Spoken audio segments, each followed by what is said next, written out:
Hi everyone, welcome to నైన్కాస్ kitchen. Today recipe కజ్జికాయలు. ఈజీగా ఇంట్లోనే కజ్జికాయలు ప్రిపేర్ చేసే మౌల్డ్ లేకపోయినా డ్రై ఫ్రూట్స్తో కజ్జికాయలు ఎలా ప్రిపేర్ చేయాలో ఈరోజు మీకు చూపించబోతున్నాను. సేమ్ స్వీట్ షాప్ స్టైల్లో ఈజీగా ఇంట్లోనే కజ్జికాయలు మనం ప్రిపేర్ చేసి వేసుకోవచ్చండి. ఇప్పుడు మనం కజ్జికాయల ప్రిపరేషన్ చూద్దాము. ఒక మిక్సింగ్ బౌల్ తీసుకుని ఇందులోకి 1 కప్పు మైదా పిండిని తీసుకోవాలి. ఇందులోకి 2 టేబుల్ స్పూన్లు సూజీ రవ్వను కూడా తీసుకోవాలి. కొంచెం సాల్ట్ కూడా వేసుకుని బాగా మిక్స్ చేసుకోవాలి. ఇప్పుడు ఇందులోకి వేడి నెయ్యిని ఇందులోకి వేసుకుని బాగా మిక్స్ చేసుకోవాలి. ఇలా వేయడం వల్ల కజ్జికాయలు అనేవి బాగా క్రిస్పీగా చాలా టేస్టీగా ఉంటాయి. ఇలా వీడియోలో చూపించిన విధంగా మిక్స్ చేసుకోవాలి. ఇలా మిక్స్ చేసుకున్న తర్వాత ఇందులోకి కొంచెం వాటర్ పోసుకుంటూ మిక్స్ చేసుకుందాము. ఒకేసారి పోసేయకూడదండి, కొంచెం వాటర్ పోసుకుంటూ మిక్స్ చేసుకుందాము. ఈ పిండి ముద్ద చపాతీ పిండి ముద్ద కన్నా కొంచెం మెత్తగా మిక్స్ చేసుకోవాలి. అప్పుడే కజ్జికాయలు అనేవి పర్ఫెక్ట్గా వస్తాయి. ఇలా మిక్స్ చేసుకున్న తర్వాత దీన్ని ఒక 15 మినిట్స్ పక్కన పెట్టేసుకుందాము. ఇలా నానబెట్టుకుని పక్కన పెట్టుకోవడం వల్ల పిండి అనేది ఇంకా సాఫ్ట్గా రెడీ అయ్యి కజ్జికాయలు అనేవి చాలా స్మూత్గా క్రంచీగా చాలా టేస్టీగా ఉంటాయి. ఇప్పుడు మనం కజ్జికాయల్లోకి స్టఫింగ్ ప్రిపేర్ చేసుకుందాము. స్టవ్ ఆన్ చేసి బాండీ పెట్టి 2 టేబుల్ స్పూన్స్ నెయ్యి వేసుకోవాలి. ఇవి హీట్ అయ్యాక 1/2 కప్పు సూజీ రవ్వని ఇందులోకి వేసుకుందాము. ఇప్పుడు ఇందులోకి కొబ్బరిని 1 కప్పు తీసుకుని వేసుకుందాము. నేను కొబ్బరిని చిన్న ముక్కల కింద కట్ చేసుకుని గ్రైండ్ చేసుకొని తీసుకున్నానండి. ఇవి సిమ్ ఫ్లేమ్లో పెట్టుకుని కలుపుకుంటూ ఫ్రై చేసుకుందాము. సిమ్ ఫ్లేమ్లో పెట్టి ఫ్రై చేయాలండి. అప్పుడే స్టఫింగ్ అనేది చాలా టేస్టీగా ఉంటుంది. ఇలా 50% ఫ్రై అయిన తర్వాత 1/2 కప్పు కట్ చేసుకున్న డ్రై ఫ్రూట్స్ని ఇందులోకి వేసుకుందాము. నేను జీడిపప్పు, బాదం పప్పు, పిస్తాలు చిన్న ముక్కల కింద కట్ చేసుకుని ఇందులోకి వేసుకున్నానండి.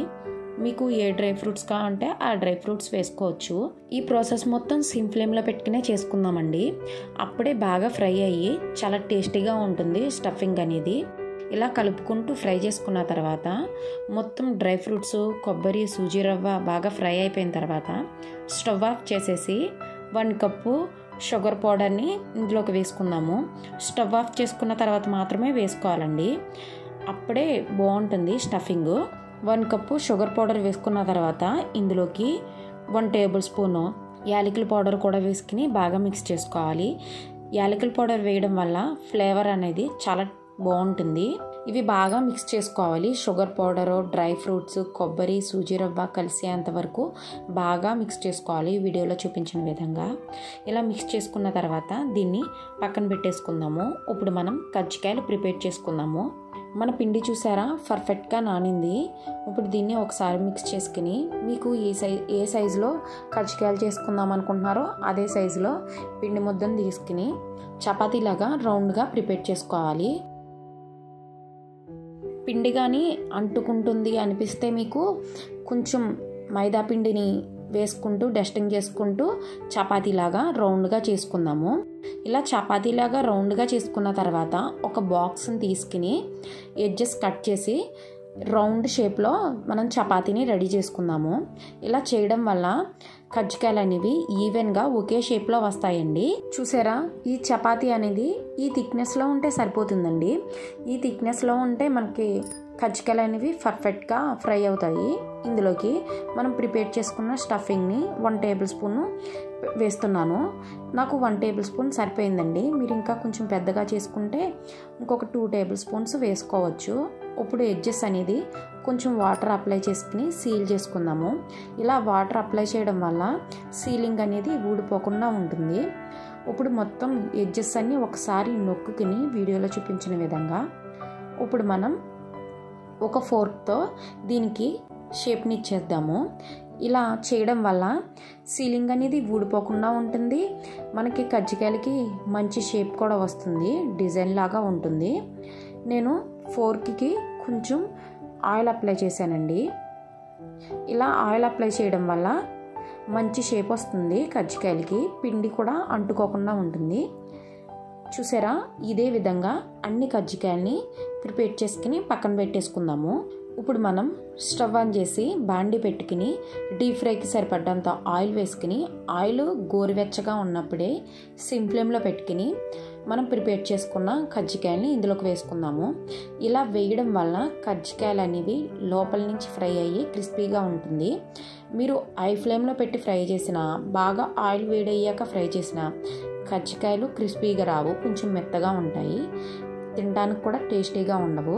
ఇలా పైకి కజ్జికాయ అనేది వచ్చిన తర్వాత బోత్ సైడ్ తిప్పుకుంటూ ఇప్పుడు మీడియం ఫ్లేమ్లో పెట్టుకుని ఫ్రై చేసుకుందాము.